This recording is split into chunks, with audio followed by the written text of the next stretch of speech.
सकाळचा 9चा वेळ झालेला होता. सध्या उन्हाळ्याचे दिवस चालू झालेले आहेत आणि उन्हाळ्याचे दिवस चालू झाल्यामुळं ज्या महिला मंडळी आहेत त्या सध्या कुरड्या पापड्या घालण्यामध्ये बिझी आहेत, गुंतलेल्या आहेत. त्याचप्रमाणे एक कुटुंबातील एक महिला शेजाऱ्या पाजाऱ्यांना निरोप पोहोच करते की माझ्याबरोबर तुम्ही कुरड्या आणि पापड्या घालण्यासाठी या.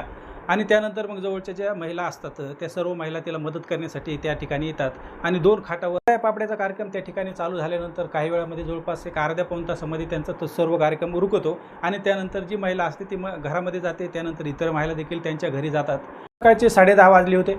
नेहमीप्रमाणे शांतता होती. 4थीच्या वर्गात शिक्षण घेणारी मुलगी शनिवारचा दिवस असल्यामुळं लवकरच घरी आली होती आणि त्याच्या घराच्या दिशेने ती पोहोचली होती. काही वेळातच ती हसत खेळत घरी पोहोचली. आईबरोबर मस्ती करायची म्हणून तिनं गेटचा आतमध्ये हात घालून गेट उघडलं. मात्र घरात प्रवेश करताच समोर जे काही दृश्य दिसलं ते पाहून त्या चिमुरड्याच्या काळजाचा ठोका चुकला. कारण रक्ताच्या थारोळ्यात पडलेली तिची आई आणि शेजारीच पडलेला एक अनोळखी तरुण तिनं पाहिलं होतं. दोन्ही मृतदेहाच्या डोक्यातून रक्त वाहत होतं. मुलीच्या एका किंकाळीने परिसर हादरून गेलेला होता. लोक जमा झाले होते आणि तोपर्यंत मुलीने हिम्मत केली. 4थीच्या वर्गात शिकणारी मुलगी, आई रक्ताच्या थारोळ्यात पडलेली, बाजूला एक तरुण पडलेला आहे. सर्व असताना देखील तिने आईच्या जवळचा मोबाईल घेतला आणि वडिलांना त्या ठिकाणाहून फोन लावला. डोळ्यातून तिच्या पाणी येत होतं. सर्व काही आरडाओरडा सुरू झाला होता. मुलीने घरात जेवढं काही घडलं होतं ते सर्व वडिलांच्या कानावर घातलं होतं आणि वडीलही देखील तात्काळ घरी पोहोचले होते. मात्र तो तरुण कोण त्यांनाही कळत नव्हतं. त्यांनी पोलिसांना तात्काळ फोन लावला. पोलिसांची टीम तात्काळ घटनास्थळी पोहोचली. सर्व परिस्थितीची पाहणी केली आणि दोन्ही मृतदेह पीएमसाठी पाठवण्यात आलं आणि त्यानंतर सुरू झाला त्यांचा तपास. मित्रांनो, ही फक्त 2 प्रेमाची अथवा प्रेताची गोष्ट नव्हती, तर सोशल मीडियाच्या जाळ्यात अडकलेल्या एका सुखी संसाराचा रक्तरंजित अंत कसा झाला, सुखी संसारात कधीही हे विघ्न आलं आणि ह्याचा शेवट कशा प्रकारे झाला तेच आपण या कथेच्या माध्यमातून जाणून घेणार आहोत. यासाठी आपल्याला जावं लागेल जळगाव जिल्ह्यातील चोपडा तालुक्यामध्ये. चोपडा तालुक्यातील निमगव्हाण नावाचं एक गाव आहे. या गावात राहणारा जगदीश काशीनाथ पाटील यांचं गेल्या 10 वर्षापूर्वी अनिता नावाच्या तरुणीबरोबर लग्न झालं. सुखी संसाराचे सुखी दिवस तर चालू होते.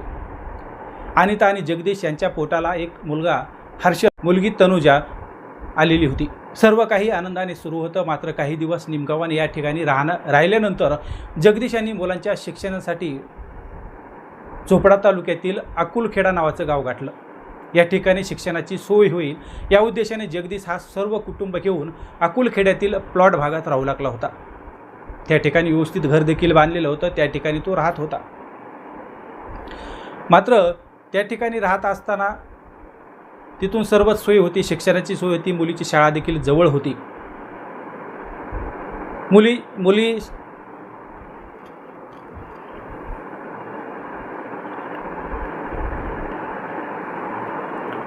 घरापासून अगदी काही अंतरावर मुलीची शाळा होती. मुलाची देखील जवळपासच शाळा होती.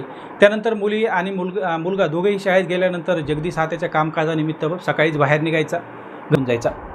मग आता घरी कोण असायचे तर घरी असायची तिची पत्नी अनिता. अनिता ही घरातील सर्व कामे उरकून आपलं निवांत बसायची. त्यानंतर मग मुलीची शाळा सुटल्यानंतर तिच्याबरोबर विरंगुळा करायची, मुलाबरोबर विरंगुळा करायची. हे असं सर्व काही सुरू होतं. आता त्याच्यानंतर एक असा विषय झाला की जगदीश याने त्याची पत्नी तिला एक मोबाईल घेऊन दिला. मोबाईल घेऊन दिल्यानंतर आता मोबाईल तर हातात स्मार्टफोन आलेला होता. आता स्मार्टफोनचं कशा पद्धतीने वापर करायचं हे अनिताला सुरुवातीला तर माहितीच नव्हतं. परंतु जसे जसे दिवस पुढं गेले ते म्हणतात ना रिकामं डोकं सैतानाचं, त्या पद्धतीनं हे सुरू झालेलं होतं. आता घरी एकटीच असल्यामुळं मोबाईलवर कामातून वेळ मिळाल्यानंतर तिने जो काही वेळ भेटत होता त्या वेळेमध्ये सोशल मीडियाचा वापर करायला सुरुवात केली. सुरुवातीला तिला काहीच कळत नव्हतं, परंतु त्याच्यानंतर तिला इंस्टाग्राम कळू लागलं, फेसबुक कळू लागलं, व्हॉट्सअप कळू लागलं. हे सर्व तिच्या डोळ्यासमोर आता मोबाईलद्वारे येऊ लागलं होतं. आता यामध्ये ज्या पद्धतीने अनिता शांत बसत होती ती शांत होती, परंतु आता मोबाईल भेटल्यामुळं अनिताचं मनोरंजन देखील होऊ लागलं होतं. सुरुवातीचा किळसवाना वाटणारा सोशल मीडिया आता अनिताला खूपच आवडू लागला होता. त्याच्यावर वेगवेगळे दिसणारे चेहरे, पुरुष असतील महिला असतील, कशाप्रकारे आनंदात राहतात, कशाप्रकारे रील्स तयार करतात, हे सर्व आता अनिताच्या डोक्यात बसलेलं होतं. ज्या पद्धतीने महिला करतात, पुरुष करतात त्या पद्धतीने आपणही करावं हे आता मनात बसलं होतं अनिताच्या. आणि ते पूर्ण करण्याच्या पाठीमागे आता अनिता लागली होती. परंतु म्हणतात ना, फांदीवर कावळा बसावा आणि फांदी तुटावी, अगदी त्याच पद्धतीनं आणि त्याच्या बाबतीत झालं होतं. सोशल मीडियावर इंस्टाग्रामवरती एक रील्स पाहत असताना तिला एका तरुणाची फ्रेंड रिक्वेस्ट आली आणि फ्रेंड रिक्वेस्ट आल्यानंतर तिने ते स्वीकारली. आता हे कोण होता तरुण? तर हा शिरपूर तालुक्यातील भामपूर येथे राहणारा देवानंद सुभाष धनगर नावाचा 26 वर्षाचा तरुण होता. आता तसं जर पाहिलं तर अनिताचं वय देखील 30 वर्षाचं होतं. त्यामुळे दोघांमध्ये संपर्क वाढला, दोघांची मैत्री वाढली. दोघांचं जरी अंतर 4 वर्षाचं असलं तरी एकमेकांच्या फ्रेंड रिक्वेस्ट त्यांनी स्वीकारलेल्या होत्या. दोघांचं बोलणं देखील सुरू झालेलं होतं. अनिताचा पती सकाळी कामाला जायचा, मुलं शाळेत जायची आणि अनिता आता देवानंदबरोबर गप्पा मारू लागली होती. पण आपलं लग्न झालं आहे, आपल्याला 2 मुलं आहेत, हे सर्व अनिता आता पूर्णपणे विसरली होती. देवानंद आणि अनिता सोशल मीडियावरून यांचा सुरू झालेला प्रवास आता दूरपर्यंत जाऊ लागला होता. फक्त हे सुरुवातीला छोटे मोठे मेसेज पाठवत होते. मात्र या छोट्या मोठ्या मॅसेजमधून दोघांमध्ये प्रेम प्रकरण सुरू झालं होतं. प्रेम युगुल आता हे तयार झाले होते. आता ते डायरेक्ट आता व्हिडिओ कॉलपर्यंत देखील पोहोचले होते. पण हे प्रेम आता थांबेल की नाही याची देखील आता चिंता होती. देवानंद हा अनितासाठी एवढा वेडापिसा झाला होता की त्याने आता त्याच्या छातीवर आणि दंडावर "आणू माझी बायको" अशा प्रकारचं गोंधवून घेतलं होतं. अनिताला देखील देवानंद एवढा प्रेम करतो म्हणून ती देखील खूप आनंदी होती आणि तिने आनंदाबरोबर वेळ घालवायला सुरुवात केली. मित्रांनो, हे सर्व सुरू होतं. मात्र अनिताने एवढं सारं सुरू असताना मात्र अनिताने पती जगदीशाच्या कानावर थोडीसुद्धा भनक लागू दिली नव्हती. पतीच्या पाठीमागं अनिताने देवानंदबरोबर मौज मजा करायला तर सुरुवात केली होती. पण एक दिवस देवानंद याच्या पत्नीने त्याच्या छातीवर ज्या पद्धतीचं गोंधन केलेलं होतं ना, अनु नावाचं, ते तिनं पाहिलं आणि त्यानंतर देवानंद याच्या घरात देखील वाद होण्यास सुरुवात झाली. शेवटी देवानंद याचं अनितावर एवढं प्रेम होतं त्यामुळे तो पत्नीला सोडून देण्यासाठी देखील तयार झाला. बरं, एवढं सारं प्रकरण घरात सुरू होतं ते मात्र देवानंद याने अनिताला कळून देखील दिलं नाही. एवढंच नाही तर देवानंद त्याचं लग्न झालं हे देखील अनिताला कळून दिलेलं नव्हतं. जवळपास 3 वर्षे सुरू असलेलं हे प्रेम आता थांबत नाही या उद्देशाने देवानंद याने देखील पत्नीला फारकत देऊन टाकली. यामध्ये देवानंदचे दिवस निघून जात होते. अनिता आणि देवानंद यांच्या प्रेमाला 4थं वर्ष सुरू झालेलं होतं. पण अचानकच अनिताला अशी एक चूक लक्षात आली की या सर्व प्रेमामुळे आपल्या कुटुंबाला धोका आहे. हे नातं आपल्या संसारासाठी घातक आहे. हे जेव्हा अनिताच्या लक्षात येऊ लागलं, तिने त्यानंतर देवानंदला टाळायला सुरुवात केली. त्याचे फोन उचलणं बंद केलं, त्याला तर ब्लॉकच करून टाकलं.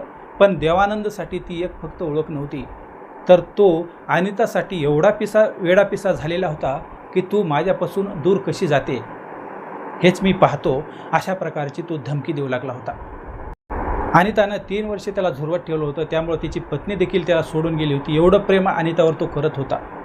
त्यानंतर अनिताने ज्या पद्धतीने वागत होती त्यानंतर त्याने अकोलखेड्यातील जो प्लॉट भाग आहे त्या प्लॉट भागात घिरट्या मारायला सुरुवात केलं आणि त्याच्या घराभोवती देखील घिरट्या मारायला सुरुवात केली.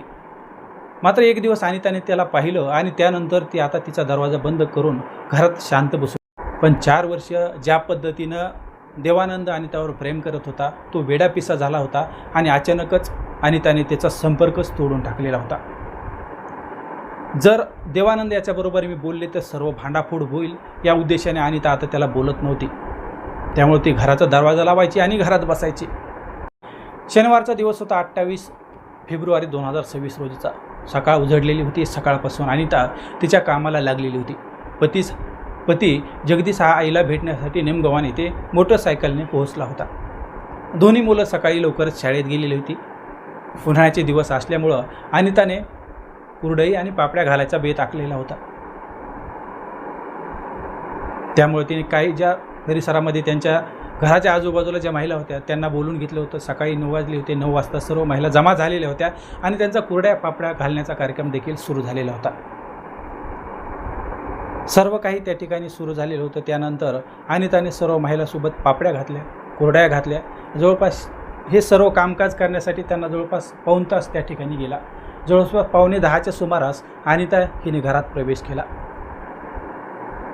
त्यानंतर जे परिसरामध्ये शांतता दिसत होती आणि काही वेळामध्ये ज्यावेळेस अनिताने सर्व आवरून घरात गेली होती त्यानंतर तिने घराचा दरवाजा लावला होता. मात्र त्याच घराभोवती घेरट्या मारणारा देवानंद याने अनिताच्या घरात त्याच वेळी प्रवेश केला. अनिताच्या घरात देवानंद याने प्रवेश केल्यानंतर अनिताने त्याला पाहिलं आणि पाहिल्यानंतर ती घाबरून गेली. मात्र त्याच वेळेस देवानंद याने त्याचा मोबाईल काढला आणि मोबाईलवर जगदीशाला एक मॅसेज टाईप करू लागला. जगदीश, मला माफ कर. माझ्या आणि अनिताचे खूप प्रेम आहे. मी तिच्याशिवाय राहू शकत नाही. मला ती टाळत आहे, दुसऱ्यासोबत बोलते. मी तिला सोडणार नाही. मी जिवंत राहणार नाही आणि तिला देखील जिवंत ठेवणार नाही. अशा प्रकारचा मॅसेज त्याने टाईप केला आणि तो अनिताला दाखवला. आता अनिताने तो मॅसेज बघितला. 4 वर्षे तिने जे लपून ठेवलेलं होतं प्रेम प्रकरण आता त्या मॅसेजमुळे उघडं होणार होतं. त्यामुळे त्या दोघांमध्ये त्याच ठिकाणी वाद होऊ लागले. यावेळेस वाद सुरू असतानाच देवानंद याने त्याच्यासोबत एक गावठी कट्टा आणलेला होता आणि त्या गावठी कट्टा त्याने बाहेर काढला आणि त्याला त्याच ठिकाणी त्यांनी संपवून टाकलं. आणि त्याला संपवल्यानंतर अनिता ही रक्ताच्या थारोळ्यात पडली. तिचा आवाज बंद झाला आणि त्यानंतर देवानंद याने देखील त्याच गावठी कट्ट्यातून स्वतःवर देखील गोळी झाडून घेतली. शनिवारचा दिवस असल्यामुळं शाळेत गेलेली मुलगी तनुजा 10:30 वाजता घरी पोहोचली. घर बंद होतं, गेट बंद होतं आणि घरात प्रवेश केल्यानंतर तिला रक्ताच्या थारोळ्यात पडलेली तिची आई दिसली. आईचा मृतदेह पाहून, त्या अनोळखी तरुणाचा मृतदेह पाहून ती ओरडू लागली आणि ओरडतच तिने आईच्या हातातला मोबाईल घेतला आणि मोबाईलद्वारे तिने वडिलाला फोन केला. तर पोलिसांची फॉरेन्सिक टीम, अप्पर पोलीस अधीक्षक कविता नेरकर, उपविभागीय पोलीस अधिकारी अण्णासाहेब घोलप, पोलीस निरीक्षक मधुकर साळवे त्या ठिकाणी पोहोचल्यानंतर त्यांनी सर्व पाहणी केली. पाहणी केल्यानंतर दोघांचे मृतदेह PM साठी पाठवण्यात आले. परंतु ज्या पद्धतीनं हे सर्व काही झालेलं होतं ते सर्व प्रेम प्रकरणातून झालेलं होतं. मित्रांनो, आपल्याला कोणाला यामध्ये बदनाम करायचं नाही अथवा कोणाला नाव देखील ठेवायचं नाही. परंतु ज्या पद्धतीने आपण समाजात वावरतो, सोशल मीडियाचा वापर करतो, त्यावेळेस आपण एक भान ठेवलं पाहिजे की आपण करतोय काय. आपलं लग्न झालेलं आहे, आपला 12 वर्षाचा सुखी संसार आहे. त्यावेळी आपण जर एखाद्या तरुणाशी आपण गप्पा गोष्टी करत असो, गप्पा गोष्टी करणं काय वाईट नाही, परंतु या मर्यादा त्याच ठिकाणी थांबायला पाहिजेत. परंतु जवळपास 4 वर्ष अनिताने देवानंद याला झोरत ठेवलं, त्याच्याबरोबर प्रेम केलं. त्यामुळं त्या प्रेमामुळं त्याची बायको देखील त्याला सोडून गेली. त्यामुळं तो वेडापिसा झालेला देवानंद अनिताला बोलण्यासाठी वेडापिसा झालेला होता. मात्र अनिताने त्याचा मोबाईल देखील ब्लॉक करून ठेवला होता. ज्या पद्धतीनं त्याच्या डोक्यामध्ये सैतानी स्वरूप निर्माण झालेलं होतं त्यामुळंच हे सर्व कांड घडलं होतं. आता या प्रकरणात अजून काही दुसरी बाजू आहे का याचा देखील आता पोलीस तपास करत आहेत. परंतु ज्या पद्धतीने हे झालं ते असं व्हायला नको होतं. कारण या सोशल मीडियाच्या माध्यमातून एका प्रेमाचा नाही तर एका कुटुंबाचा नाश झाला हेच आपल्याला घटनेतून सांगता येईल. याबद्दल तुम्हाला काय वाटतं? प्रतिक्रिया व्यक्त करा. तोपर्यंत नमस्कार.